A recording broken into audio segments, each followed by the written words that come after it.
Well, the good news is they're coming home. Bad news is they lay a stinker on the way back. We'll talk about it and more on Teal Town After Dark.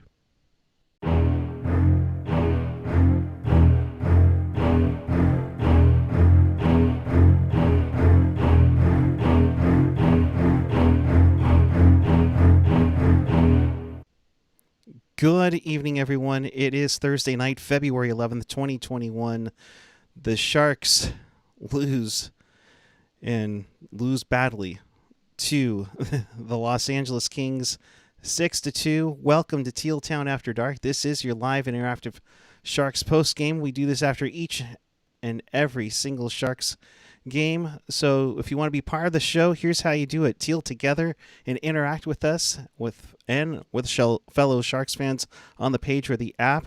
Of course, follow us on the social, Twitter, Instagram, Facebook, YouTube, SoundCloud, Reddit, Discord, you name it, and find everything at tealtownusa.com. Oh boy. Pleased to be joined by Kevin Lacy. Kevin, good evening to you. How are you doing, bud? I feel like I'm experiencing a semblance of Groundhog Day because just a couple of hours ago I recorded the latest episode of In the Reef. And I guess it's also Groundhog Day because it's back to the same old issues for the Sharks as well. So we're going to talk about it, though, and we're going to try and make this enjoyable for all of you out there. So thanks for joining us tonight. All right. Oh, boy. We already see a bunch of chat going on, so we'll get to that before we break down. But, of course, Kevin, good to see you. We'll mention In the Reef 300-400 more times during this broadcast. Oh, you guarantee it. The real reason you have me on this show tonight is because I'm usually the one person on Teal Town USA who sticks up for Martin Jones. Find out whether or not I actually do tonight. Stick around, folks. Oh, boy. All right, let's get to some of your comments in the chat. We'll get to that before we break this down. Definitely getting that was an unacceptable game. I don't understand how the Sharks go from the end of that second to that in the third. You are, Fangio, I hate to love this team right now. Richard Duvall, who's also a noted Canucks fan, all my teams suck. So does the radio stations up there. No offense. Nolan's long snapping win and shootout, get blown out in regulation. Sounds like a cycle for success. Vegas might put 10 on us right now. Well, I don't know about that. I don't know. I don't think are they even playing games anymore? They played tonight, and boy howdy, if you didn't see that one, prepare your eyes. If Laurel can rally the donations for their wraparound, because we're going to need at least 20 likes and a donation for that to happen. Denver Doyle already saying enough is enough. Going with, can we buy him out? Anthony Sanchez saying, I'm starting to question the coaching of this team. It makes you wonder a lot in the chat. So, and of course, Ruben, 21 pucks. It only gets better from here, right? Right? Could be worse. This could be the post-game show from that Avalanche game. It could be worse. It could be the 92-93 Sharks. And, at least they score one and then give up the 13 after that. But, oh, boy. All right. So the Sharks picked up a win after being up 2-0. They blew a lead to LA the night before. Last, it's... you would think that they were looking good, and no, didn't. Dubnyk would have gotten the start for the Sharks in this night, but he is day-to-day with what they're calling a lower body injury. Devin, please get back soon. So first period, you see 3 goals by the LA Kings. The first one was on the power play. Anze Kopitar with it, after Burns takes a holding call, and that looked bad. I thought it was a great shot by Kopitar. Goes top shelf where Mama hides the cookies. Past Jones's glove, and 1-0 after that. And then midway through, you see Carl Grunderson, kind of just get hit with the puck, and it's just like the second time we've seen this on this season where a guy just gets in the way of hitting the puck, and gets it passed through a little bit of a hole for Jones to make it 2-0. Then the Sharks would get a power play, and we all know about the power play woes there. 1 for 30 entering the night, and I thought they played a great power play in early on this one, Kevin, and then after that, after all that hard work, thinking that maybe they'll cut the lead in half, it gets cleared right to Wagner, who comes out of the box from Bjornfoot, and he beats Jones like a rented mule. It's 3-0, just like that. Oh boy. Yeah, that was not good. On those 3 goals, and this is where I can't defend Martin Jones tonight. That very first goal with Andrzej Kopitar, it kind of drives me nuts when fans are like, how does he not stop that for 95% of the goals that any Sharks goalie seems to give up? But that was one where it really was, how does Martin Jones not stop that? Because his positioning was very poor. That was not a good angle for Kopitar to be shooting at, considering how big Martin Jones is. He was not at the top of his crease. Like I mentioned, his angle was poor. His glove was down.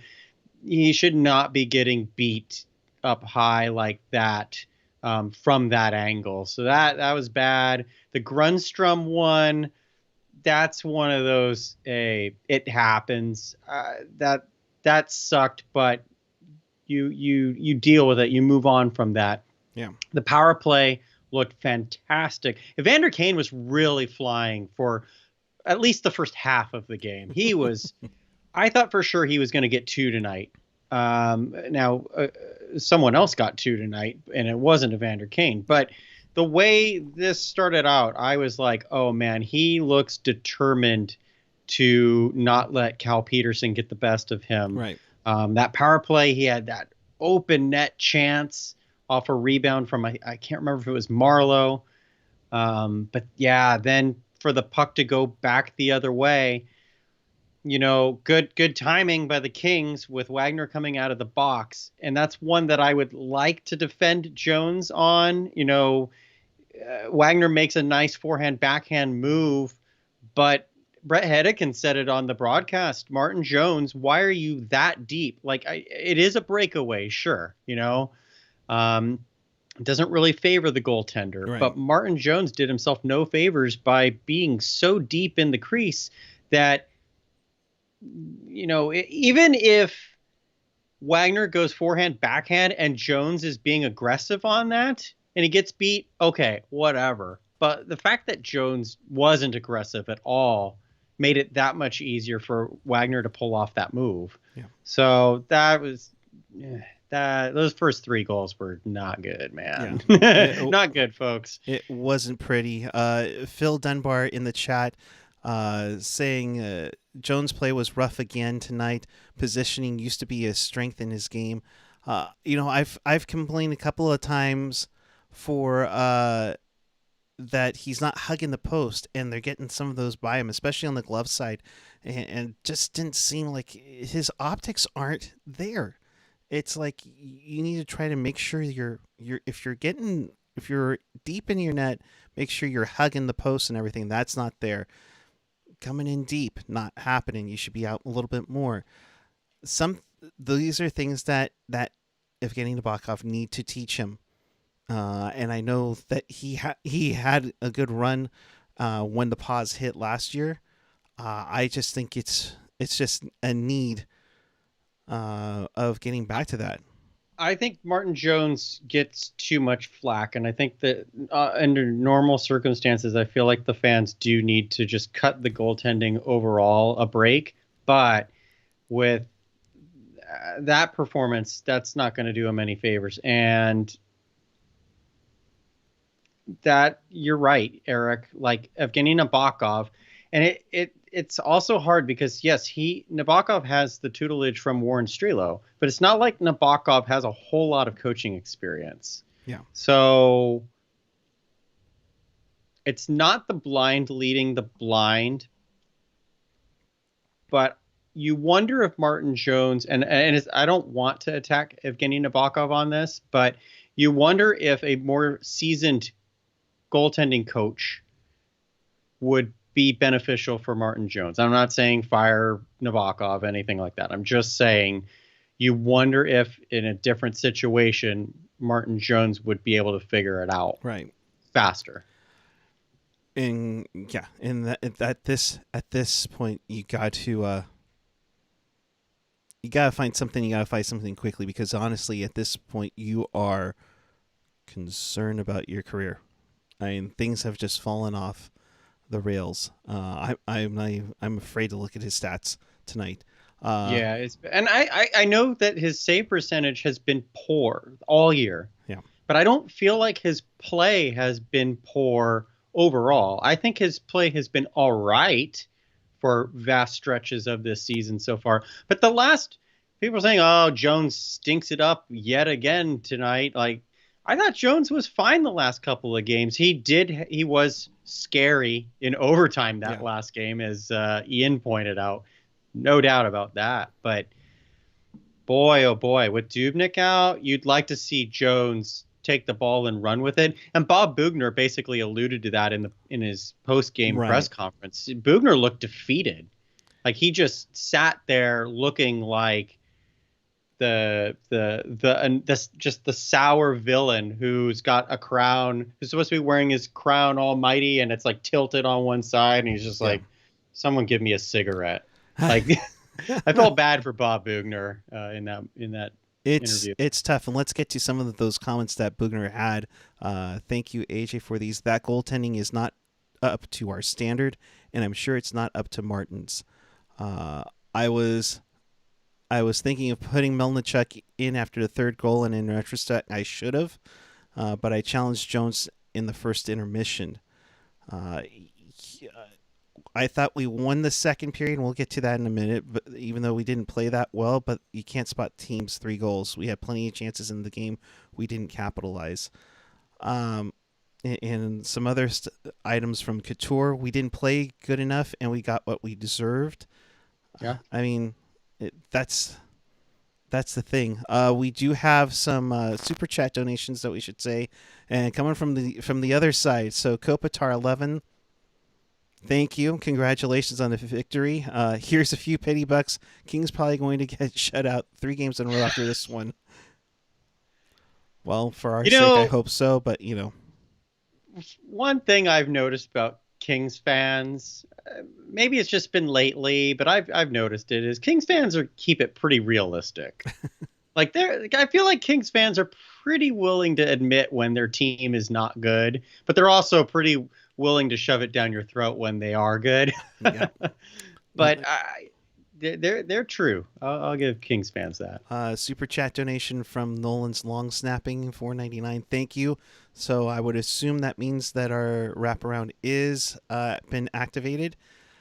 So, let's get to the unless there's some more super chats. Let's get to the second period, because believe it or not, it was positive. Yes, it's like we've secretly replaced the second period with the third period. Let's see what happens. And I try, and Kevin, you can back me on this, I try not to gripe about the officiating. But the penalty that Mario Ferraro got for interference in the middle frame, I thought was just absolute bull kapuki. I thought that was battling positioning. Even Hedekin sounded like he was pissed off and was going to fly to LA and tell the refs about it, for crying out loud. I like Jeff Carter being like, yeah, you got me. Wait, what? Oh, not me? Oh, power play. Cool. Hey. Like, Yeah. yeah, the officiating, this game was not about, well, the Sharks' loss is not about officiating, No, but absolutely to not. say officiating didn't have a role in this game would be a lie. Right. Because the officiating for the second half of the game, if not for the second and third period, was pretty poor in a number of instances. Not just penalties, but just plays like puck played with a glove or a high stick. Little things like that. I felt like the officials weren't even getting right. That's going to be my official gripe right there, because I don't want to really harp on that. No. But you're right. It was not good. Yeah, it wasn't pretty. And even I think there was a Kempe slash later in the game that I was like, really? That's a slash? You're calling that a slash? Like, come on. The player, if there's a player of the game for the Sharks, it was Tomas Hertl, who finally broke out of his slump. He had 1 goal in 9 games. He got one late in the first. He got another one in the second. And honestly, you're going into the third period thinking, okay, this isn't bad. This isn't bad. However, the third period would fall apart, and Hertl would say after this, and I'm going to do my best Tomas Hertl impressing it here. Yeah, for sure. We wanted 2 points, but we didn't play like last game, so we don't play like we need to. That was pretty good. I thank you. Yeah, for sure. That was worth a super chat. But, I mean, the third period goes on, and it's just, it's just, my goodness gracious. Yeah, Eric, I felt that going into the third period, I was thinking the Sharks are so going to tie this game. Yeah. Like, I almost texted a friend of mine who's a Kings fan and said, you better watch out, because I'm very certain the Sharks are going to get their third goal here in the first 2 minutes of the third period. Because I'm not saying the Sharks were great in the second. It was obviously their best second period in who knows how long. But I wasn't impressed with the Kings the first 2 periods of this game. Like, I felt like the Sharks had the puck for good portions of it. Mm-hmm. So I thought we were going to see a tie game early in the third. Little did we know. No. Or little did I know. Right. And Chris, you're making a great point that Kevin's doing. If we're being positive, they did put in a solid 30 after being down 3. Wheels came off after that 4-2 goal. I mean, even in the third period early on, I thought, ooh, they're coming on strong. They're trying to get this thing tied up. And then a bad defensive breakdown from partly Vlasic, but I hate to preach it, but partly from Erik Karlsson too, sets up Anderson Dolan's goal to make it 4-2. About 5 minutes into the third period. Yes, another goal 5 minutes in, and it's just, that was a backbreaker, and then things just fell apart from there. Kane takes a dumb slashing penalty. And then the chaos began. Burns interferes with Brown. I think it was more of a high stick than anything. At least the IFL scoring, but Brown goes right into Jones. So, of course, and naturally, Bob Bugner's going to challenge it. And I was like, oh, he ran into him. I get it. No, that's not going to happen. That's a goal. And, of course, because Burns was getting a penalty as well, LA has a 5-on-3, and then Jeff Carter makes it 6-2, and then kaput. That's it. I mean, that did them in. That was a frustrating goal, the one that was counted that led to the 2-man advantage for the Kings. I think I understand where the officials were coming from on that, in that Burns high-sticked Brown. Of course it was Brown. Why wouldn't it be Dustin Brown? Mm-hmm. But Burns high-stick Dustin Brown, and he goes into the net. But because Burns high-stick, that's what allowed that goal to happen.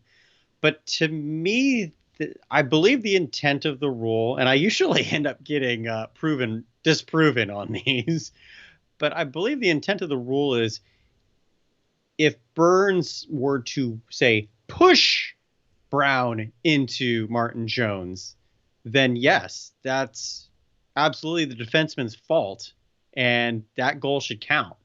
In this particular case, Brown is charging hard to the net. He gets high sticked. I'm not saying Brown should be expected to stop in that situation, because he just got a stick in the face. Right. So, you're losing your all semblance of what's happening in that moment. But, that's an accidental situation. It's not like Burns intentionally hit him, interfered with him, or anything like that. So I feel like that's incidental contact. And I think that's why Bob Boughner challenged that. Yeah. I'm surprised it was upheld. And then, yeah, it snowballed from there. Right. And it's those little things. It's those little things that you have to persevere from, that this team needs to achieve and had in past. I mean,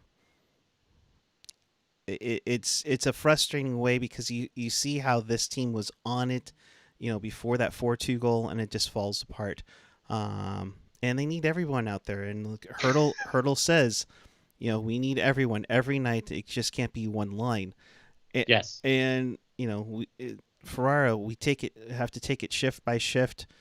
I have to be careful saying that one. Sometimes our confidence gets a lull when we're playing at a deficit. We learn from the mistakes and move on.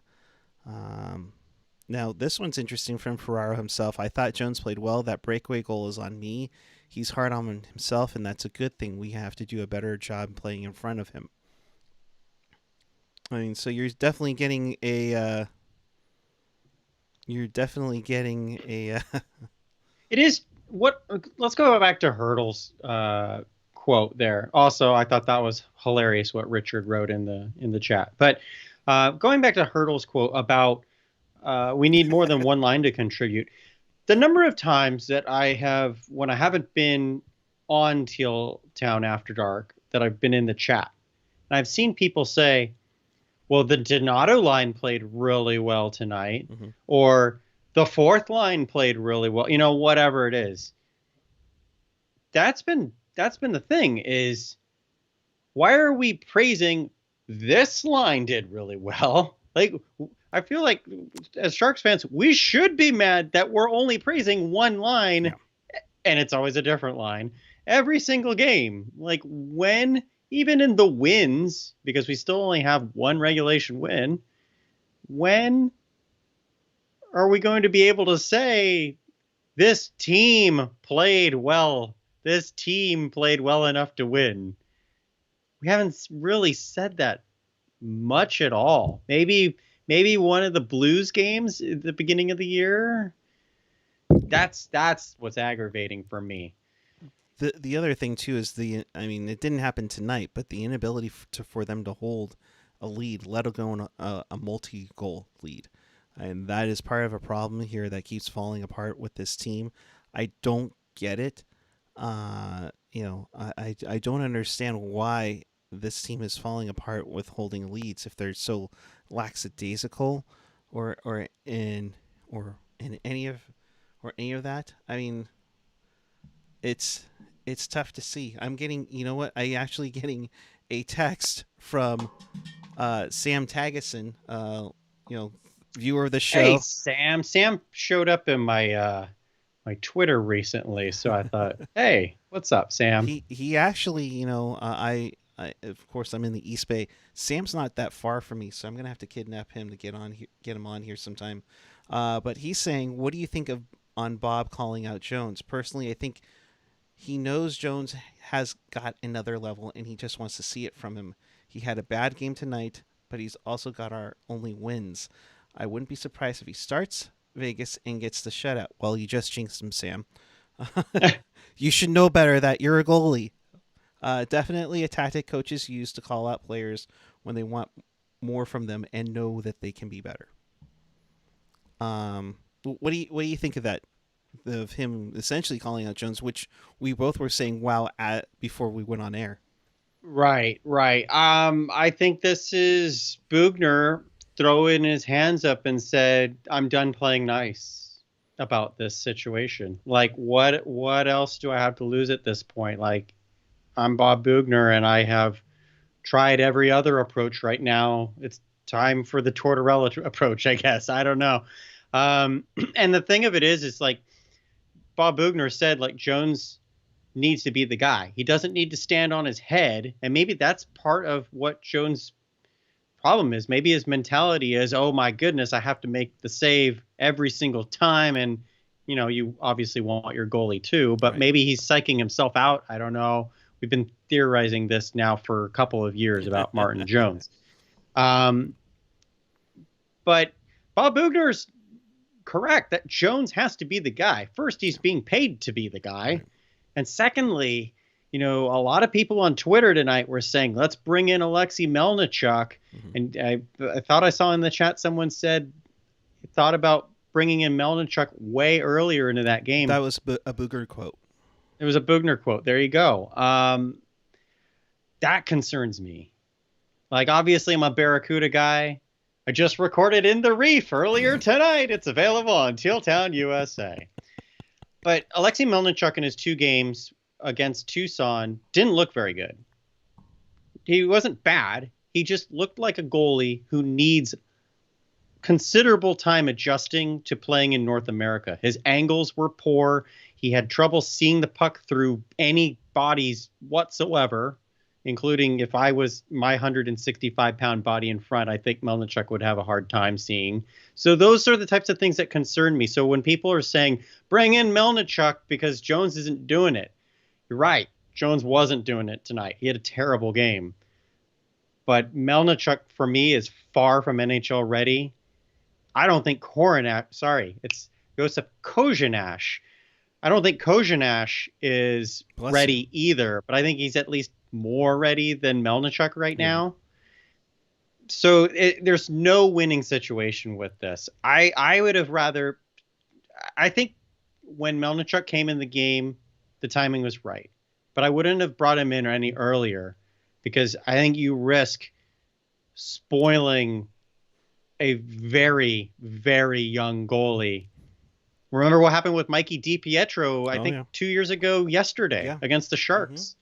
They threw him in, obviously wasn't ready. What did the Sharks lit him up for 8 goals in the first 23 minutes of the game or something like that? Right. Richard Davalos would know. Sorry, Richard. Yeah, no, that's the thing is if you're going to throw him out there, it's going to be rough to it's like, welcome to the NHL, kid. You need reps. I think Ian just said it himself. Reps on the North American ice is huge. Yeah, exactly. Look at Mantas Armalis. He never adjusted. Well, he was doing so many photo shoots over here. I mean, come on. You would have thought Mantas Armalis' angles would be great because he'd always know where the camera was. But maybe that was his problem. He knew where the camera was and not the puck. Boom, right there. Yes, you would think so. Chris has in the chat, the problem with Jones is consistency. At best, he can give you a good stretch, but it's been the better part of 5 years since he's strung together more than a dozen great games. I mean, it was, Richard. It was an emergency call. Yeah. But I'm just saying, like, it's not like the Sharks planned to have Melnichuk backing up tonight either. It wasn't the same type of situation that Vancouver was thrust into, but Melnichuk has 2 games. Sorry, if you want to count the 2/3 of an AHL preseason game, I guess you can include that. Yes. He's got almost 3 games worth of experience on North American ice, and he looks like a goalie who doesn't know his angles yet. He is very talented. That's why everyone's excited about it. Yeah. But just because you have the talent doesn't. Joachim Blichfeld has an NHL-ready shot. Doesn't make him an NHLer. Melnichuk has NHL-level athleticism. Doesn't make him an NHLer. There are other things, and here comes. I'm sure in the chat we're going to see it. Martin Jones doesn't have NHL-ready anything. But I'm not. I hate to use quotes, but you can't live on talent when you don't have enough talent alone. I mean, seriously. And seriously, Chris, you're not going to give out my phone number as the Teal Town text line. I'm not going to let that happen. You know, Ian saying, if you're Bob, though, what can you say? He didn't sign Jones. He didn't choose not to buy him out. He's got to work with the tools that he's been given. Yeah, exactly. You know, and that's the tough. Phil saying, to your point, their team could really use a boost. We can't discount the toll that the long road trip has taken, but still, they fully need a team win. Yes, but Yeah. they did come home for a week. Congratulations to the Sharks finishing off the second longest road trip in NHL history. Of course, the longest road trip to begin a season, 12 games. The only one that was different was the 14 that Vancouver did, because their arena was going to be used for the Olympics in 2010. So that was even staggered for a bit. So for consecutive games on the road, congrats Sharks, and they have two of the three longest road trips in NHL history. I thought so. Yeah, they had that 10-1 in 1999 when, I guess, concerts. February? Yep, it was a February when the tennis tournament was in town and everything. So, yeah. Overall, not a good night. Martin Jones stats. God, I hate doing this because it's tough. Because he got you to 2 wins away from the promised land, but Jones on the night, 20 saves on 26 shots, a 769 save percentage on that one, which brings his total for the year to a 3.7 goals against average and 878 save percentage. I mean, it's just yikes. It's just yikes indeed. They kept showing Carlson on the bench near the end of the third. I don't know if he got benched. I was wondering that too. I was going to ask you the same question, or ask a question about it, because I was thinking, when was the last time I saw Erik Karlsson not on the bench? Yeah. So that, I mean, oh, that got me laughing there. Melichuk currently has a 1,000 save percentage. he does, but what he make? 5 saves. 3 saves? 5 saves. 5 okay. saves. Yeah. Yes. See, that's the best outcome of this game. There are 2 good outcomes. I actually thought Nikolai Knizhov, and I know the chat earlier on was really high on Nikolai Knizhov. Yep.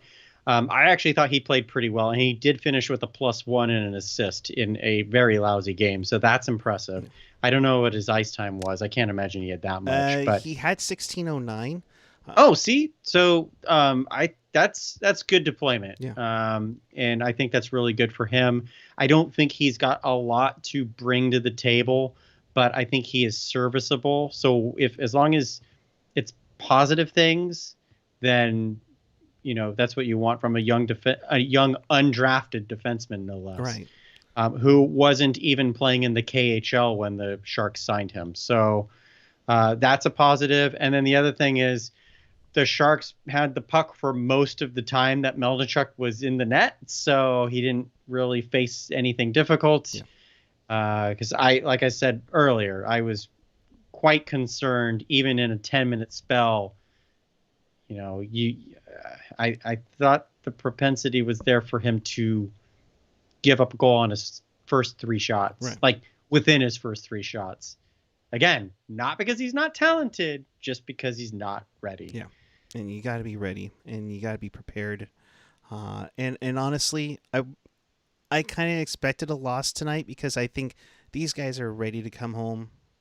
I mean, yeah, you can't come home to fans, but I mean, shoot, it'd be nice to see some of these guys, get some time at home. Granted, there's a boatload of new COVID protocols now in the NHL.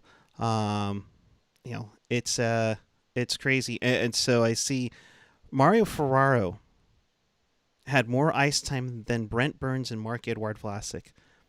That kind of speaks volumes, and granted, with the game out of reach, and I'll ask you this too, bringing in Melnichuk, with 9:11 to play in the game, and EK 65 and Burns not getting their usual time on ice late in the game.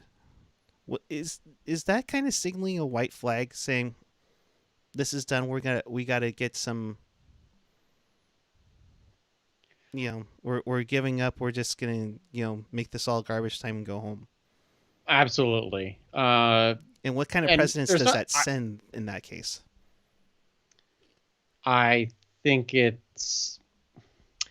can say it's a message from the coaching staff saying, hey, since you guys didn't want to play for 60 minutes, then okay, we're just gonna mail this sucker in then, because that's what you guys are doing here in this third period. Because again, the Sharks looked poised to tie this game in the third, going into the third. Yeah. Those first 3 goals sucked, but the Sharks were still in the game, and they laid an absolute egg in the third period. So, given the weirdness, I guess, of the schedule and for how long they've been on the road, I don't blame the coaching staff for taking that approach, but you do hope it inspires some players. Yeah. Patrick Marlowe -3 tonight. Yeah. I mean, Knizhov was the only player that was a plus tonight. Yeah, I figured. I figured that.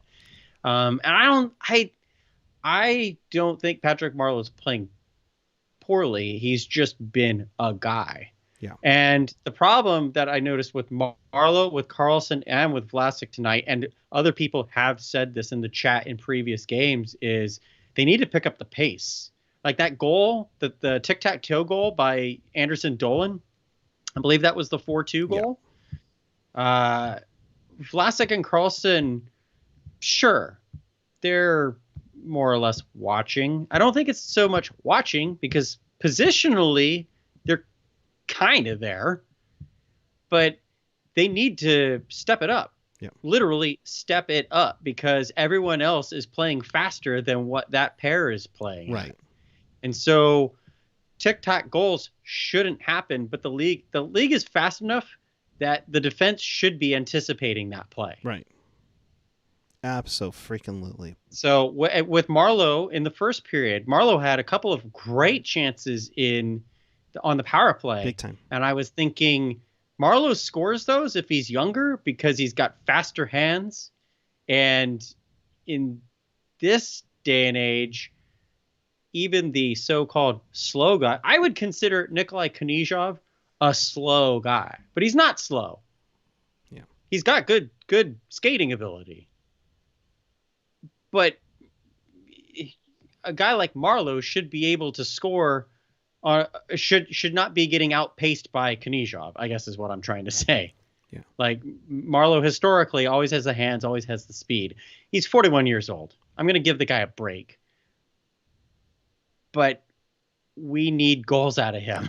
Like, we need goals out of everybody. And it's not just Marlowe. Nobody can afford to be getting outpaced by the other team, by the taxi squad guys like Knizhov. All I'm going to say is, and you know this as a longtime Sharks fans, in life, it takes goals to win. So... I miss that. We used to say that every Tuesday night before I'd go play hockey. That was our little mantra. Yeah. Chris S. saying it was good to see some fight there after being down 3-0. Next time, start stronger and give that kind of fight from the start. I completely agree. Yep. In other news, Josh Norris and Joe Pavelski are leading their respective teams in points. And with that, I don't think there's a better time, and we're one like short of it, so it's time for a wraparound. Have the goddamn common courtesy to give him a reach around. So let's get to this because it's gonna be a rough one. Penguins over the Islanders 4-3 in the shootout. The Penguins won a game? The Penguins won a game. They're 6-5-1. On the campaign. Barzal, go look it up online. Barzal had a sick goal for the Islanders in the losing cause in that one. Panthers take care of the Lightning 5-2. Granted, Braden Point had 2 power play goals. Nothing there. Connor Verhaeghe comes back to haunt his old team as the Panthers are now 8-1-2 on the campaign. They're at 18 points. They're only a point back of the Lightning. Could we see an all Florida playoff series come? We'll see about that. Can I just say real quick about Carter Verhaeghe? He's the type of player that the Barracuda and the Sharks organization are filled with. But you hope that someone takes the trajectory that he has. Because he's a guy who was stashed in the ECHL by the Islanders, fought his way to the AHL, to becoming the leading scorer in the AHL, to now winning the Stanley Cup last year with Tampa in a role, in a depth role. But now he's got 7 goals with the Panthers. Like, boy, if the Sharks just had a couple guys like that, or who could perform like that. They have plenty of guys like that, but it's a matter of pushing through that next level. In Roy we trust. Moving on, the Blue Jackets and Blackhawks played a wild 80s style game as the Neon Buggers win 6-5 in this one. There were 6 goals scored in the third period alone, but the Blue Jackets get the victory in that one. We don't know if Lenny has been super glued to the bench after that one. Nashville rebounds from a horrific loss to Tampa by beating the Red Wings 3-2. Matt Duchene getting a goal on this one. The Jets, in the debut of, I believe it was the debut of Pierre-Luc Dubois, beat up on the Ottawa Senators 5-1. Josh Norris, his 3rd goal of the year, doing the only thing for Ottawa in this one. Ottawa 2-12-1. If this was a 82-game season, they might be rivaling the Sharks 11-71-2. The Oilers shut out Montreal 3-0. I think the NHL is now starting to figure out what Montreal is now. They have been on a little bit of a decline on as of late. Kyra, Nurse, and Barry. That means this for the second night in a row. McDavid and Draisaitl don't get a goal. What? Who is this team? What's going on here, Mike? Yeah, and if you missed the last episode of After Dark, Ian brought up this awesome stat that the Oilers hadn't won in regulation, or just won at all, I think, without McDavid or Draisaitl getting a point since 2017. So now suddenly they've done it twice in a row. Hey, you know what? The Oilers can trade McDavid to us then, because he's clearly expendable. Hey, so Tomas Hertl, our first-round pick in this year's draft, and McDavid. And 7 Barracuda players, because we'll still have 22 left. There we go. Perfect. In Dallas, the Stars lose 5-3 in this one. Pavelski gets his 8th on the power play, but unfortunately not enough for the Stars to get the victory against the Drew Weber's Carolina Hurricanes, I should say. In Vancouver, Brock Besser was the only goal scorer. And the Sharks lose their the Canucks lose their 6th straight 3-1 in I believe that was Jacob Markstrom's return to Vancouver, if I'm not mistaken. That might be it's not his first time against Vancouver, but it might be his return to Vancouver. And I believe Markstrom's 2-0 against Vancouver this season. So, yikes. In a surprising news, Max Comtois arrived with a goal at 12:18 of the third period, and it ends up being the only goal as the Ducks lose to the Vegas Golden Knights. The Ducks beat the Vegas Golden Knights 1-0. But we will say this though, folks, and I unfortunately did not have this ready to go. The Golden Knights decided to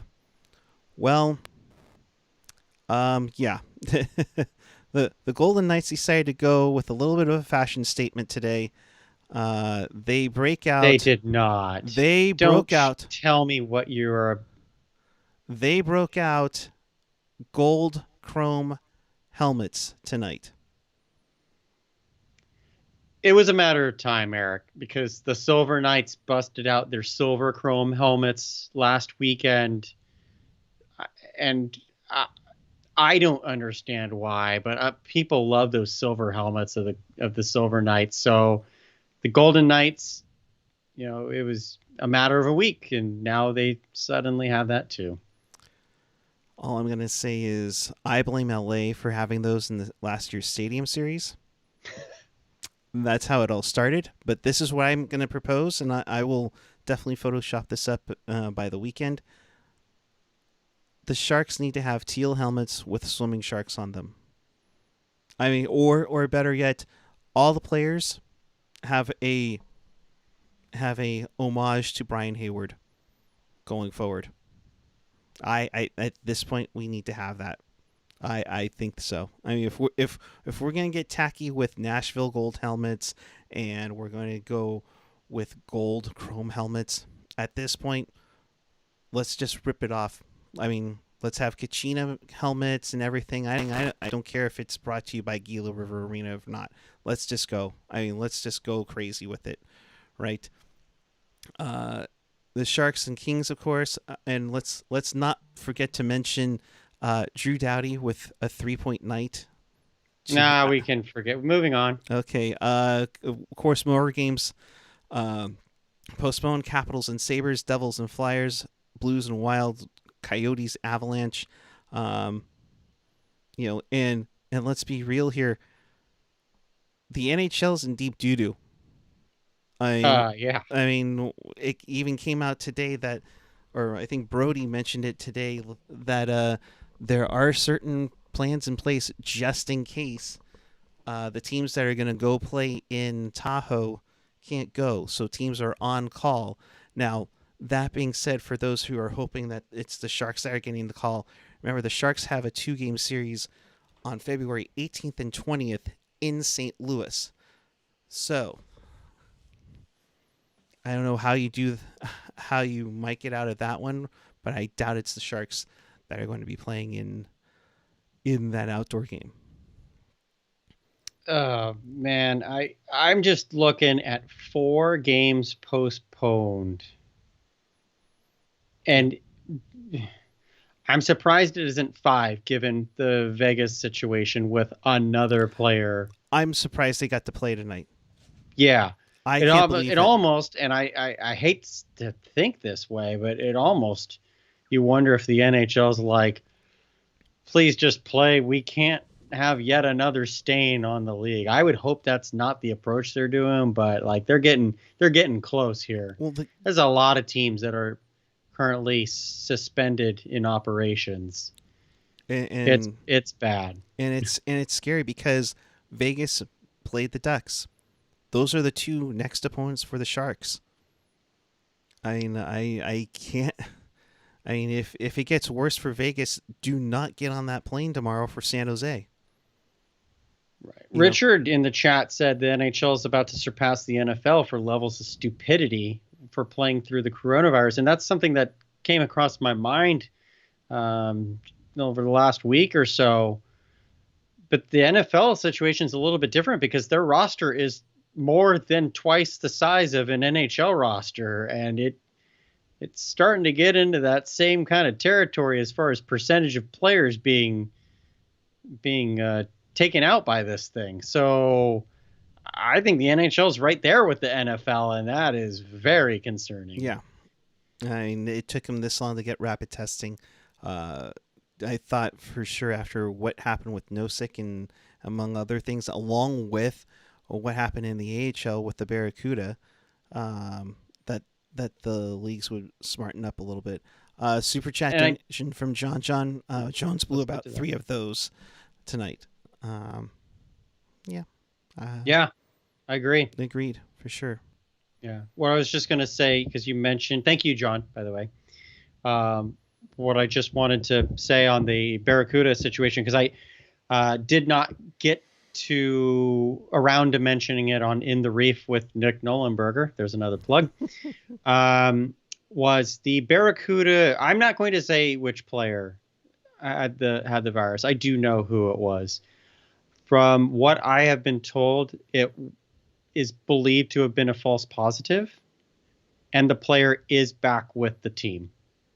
The player that was involved was in Vegas when the team was in Tucson, but the player did rejoin the team and traveled to Texas for the series with the Stars. So it seems like the Barracuda did avoid a potentially bad situation, and the Sharks, obviously, because Right. the Sharks were doing transactions to and from the Barracuda roster right at that time. But it does appear to be a false positive. I can't confirm that, but I know that the player has tested negative ever since that positive test that day. So we seem to be in the clear on that for right now. Right. But that's all. I wanted to let people know that, but that's all I'll say on that. Yep. And you can hear more about the San Jose Barracuda. Oh, we have an intro for that. Ooh, Barracuda.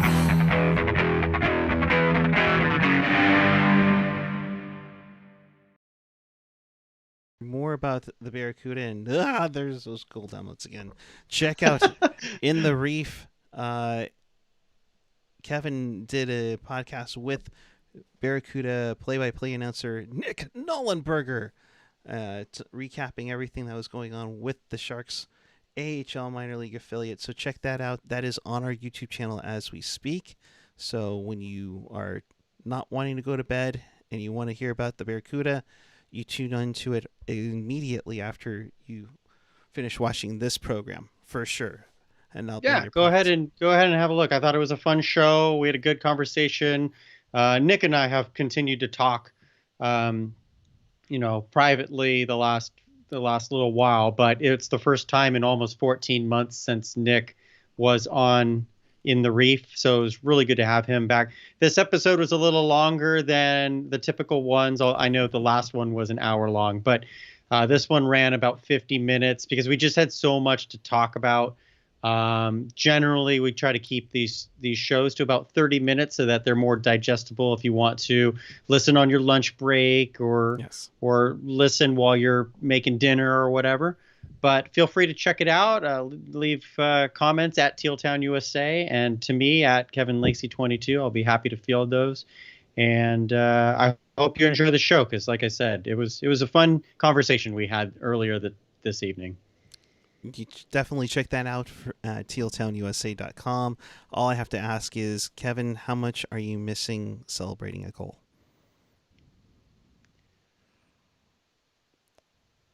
Well, my arms aren't up yet, so I was trying to figure out how I want to answer that. I miss celebrating with my crew. Yeah, that's what I miss. I miss sitting there in section 109, watching the games, making fun of every possible thing we could, and then jumping up and celebrating with my group.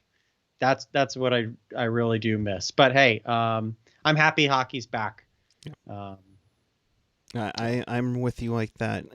I know Sonia mentioned it on pregame about what team is going back to the tank, and the high fives, the camaraderie with friends and such, going into the Shark store and seeing the things I shouldn't buy but I do anyways.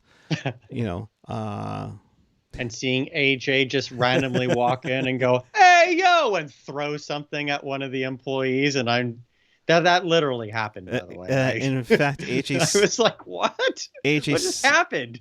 AJ saying Kevin misses cheap hot dogs and chucking pucks. Vlad Kotkov got reassigned by the Sharks to his junior team last week, and the photo that they used, although I'm beheaded in the photo, but the photo, you see me with this tray of like $4 hot dogs, $1 hot dogs. Yeah, I remember that game. That was I had a lot of beer and a lot of food that night. Right? And even Laurel saying, "Good evening to you, my dear. I always enjoy the games, even when I yell all the time." Yeah, No, it's always fun, and I miss the Shark Tank. It's always been a fun experience, and I highly doubt we'll be able to get there this season, but I hope and pray that we're able to get back there next season. I have new shark pants that I'm waiting to unveil for when we get back to the tank. That's all I'm saying. So, Are they as flashy as those Golden Knights helmets? oh, you want to see the Golden Knights helmets again? No, I really What? don't. What? Although I think they're actually better. I do think they're actually better than the Silver Knights helmets, but No, they're not. They're not. No, because you know what's going to happen, and Duvall just says, "See you guys in Seattle next season." I'm excited. I'm about excited that. for the Kraken, but now I'm extremely worried about what the Kraken will do now. Will they have tentacles on their helmets? I mean, at this point, next. With that, we should get out of here. It's been fun. We hope we've distracted you from that nightmare of a game. Sharks lose 6-2 to the Kings. They will play Saturday afternoon at 1 p.m. Remember that, folks, 1 p.m. So you can't take your nap after you work your long, hard shift at Safeway. Oh, that's me. My bad. So in case you missed anything or you want to watch this again, check us out on tealtownusa.com or your favorite podcatcher, whether it's Apple Podcasts, Google Podcasts. Please hit that subscribe button to YouTube, SoundCloud, Spotify, TuneIn, iHeartRadio, always available at tealtownusa.com. Good sir, thank you. I know you've been doing a couple of shows, so I appreciate you jumping on, especially how crazy it was. Your final thoughts and where the people can find you. My final thoughts are, if you ever want to listen to me complain about Martin Jones, this is probably the episode to do it, because as I mentioned when I jump on, I don't complain about Martin Jones a whole heck of a lot, but tonight he gave me a lot to complain about, and it's frustrating, and he needs to step it up for Saturday's game, because he's going to start Saturday. Mm-hmm. So he needs to put in a good performance, because I don't think Kojanash or Melnichuk are NHL ready yet. I'm at Kevin Lacy 22, and I will see you in the Reef. He had to get one more promo in. You know what? I'm at PuckGuy14 on the Twitter and the Instagram. I look forward to the Sharks wearing a jersey other than teal on Saturday. Or other than white, excuse me. See, this whole road trip's got me all confused. But they will finally get to come home. Bugner did say that Dubnyk should be ready to go on Saturday. Oh, so that's interesting. We'll see what happens there if needed. John, one more thing before we go. If this ever ends, are we having a meetup? Well, the Chompersation will continue on Discord, of course. But whenever we do get back out of the pandemic, the tweet up will happen again, because I think everybody misses everybody, and it'll be fun to see familiar faces in teal. So that'll do it for this one. We'll be back Saturday afternoon after the Sharks and Golden Knights for the home opener, we hope, for now. And until then, we'll see you on Discord. Keep it real, keep it teal, keep it real teal. Have a great night, everyone. We'll see you Saturday afternoon.